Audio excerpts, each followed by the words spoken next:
BNP দীর্ঘ 16-17 বছর দেশের গণতন্ত্রের জন্য, দেশের মানুষের ভোটাধিকারের জন্য সংগ্রাম করে গেছে এবং বিএনপির মূল চালিকা শক্তি হচ্ছে দেশের সাধারণ মানুষের ভালোবাসা। তারা শহীদ প্রেসিডেন্ট জিয়াউর রহমানের সততা, তার রাজনৈতিক আদর্শকে ভালোবাসে। এই দেশের জনগণ আমাদের নেত্রী, গণতন্ত্রের নেত্রী, দেশনেত্রী বেগম খালেদা জিয়ার নেতৃত্ব তাকে ভালোবাসে। তার যে দেশ নিয়ে দেশপ্রেম, সেটাকে কিন্তু তারা পছন্দ করে। সেই সাথে তরুণ প্রজন্মের যিনি নেতা, বিএনপির এখন যিনি অভিভাবক, আমাদের ভারপ্রাপ্ত চেয়ারম্যান জনাব তারেক রহমান, উনি যে বলিষ্ঠ নেতৃত্ব দিচ্ছেন বাংলাদেশে, দেশের সাধারণ মানুষ, তরুণ সমাজ আমাদের নেতা জনাব তারেক রহমানের নেতৃত্বের প্রতি আস্থাশীল। আওয়ামী লীগের কর্মকাণ্ডকে নিষিদ্ধ করা হয়েছে, কারণ আওয়ামী লীগ মানবতা বিরোধী অপরাধের সাথে সরাসরি জড়িত।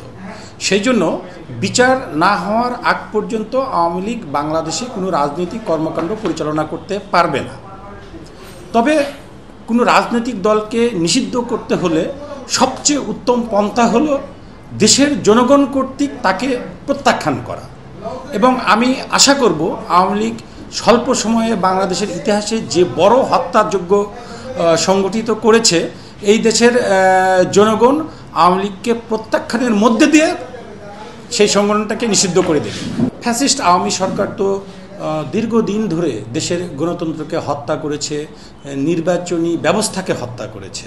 আমাদের দেশে প্রায় 4.5 কোটি তরুণ ভোটার, অর্থাৎ দেশের মোট ভোটারের প্রায় 1/3 তরুণ ভোটার। দুর্ভাগ্যজনক হলেও সত্য যে এই এত বিশাল তরুণ জনগোষ্ঠী ভোটাধিকার প্রাপ্ত হওয়ার পর থেকে এখন পর্যন্ত কোনো নির্বাচনে ভোট দিতে পারেনি। কি জাতীয় সংসদ নির্বাচন, কি উপজেলা পরিষদ নির্বাচন, কি ইউপি নির্বাচন, কোনো নির্বাচনেই তারা ভোট দিতে পারেনি। কাজেই আমি মনে করি যে দেশের মানুষ ভোট দেওয়ার জন্য মুখিয়ে আছে, আর একটি দেশে সুষ্ঠু সুন্দর নির্বাচন আয়োজনের জন্য খুব বেশি সময়ের প্রয়োজন না। এটা 3 থেকে 4 মাসের মধ্যেই যথেষ্ট সময়।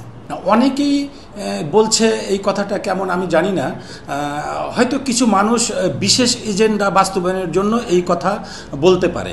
একটি অনির্বাচিত সরকার 5 বছর কেন, তার তো 5 মাসও থাকার কথা নয়, কারণ দেশে তো একটা সংবিধান আছে, দেশের আইন কানুন আছে।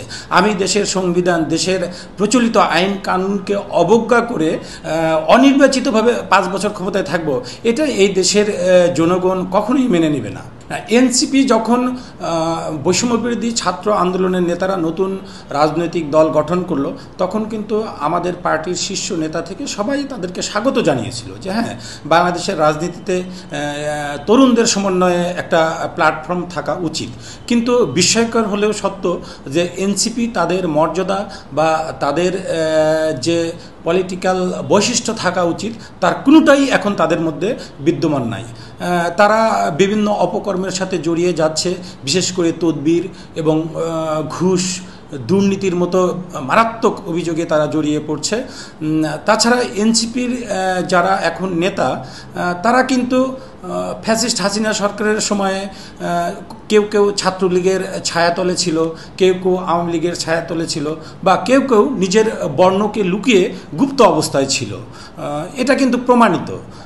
তাই আমি বলছি যে এনসিপি যদি তাদের রাজনৈতিক চিন্তাধারা চেঞ্জ না করে, তাহলে এই নতুন সংগঠনটির ভবিষ্যৎ ভালো না।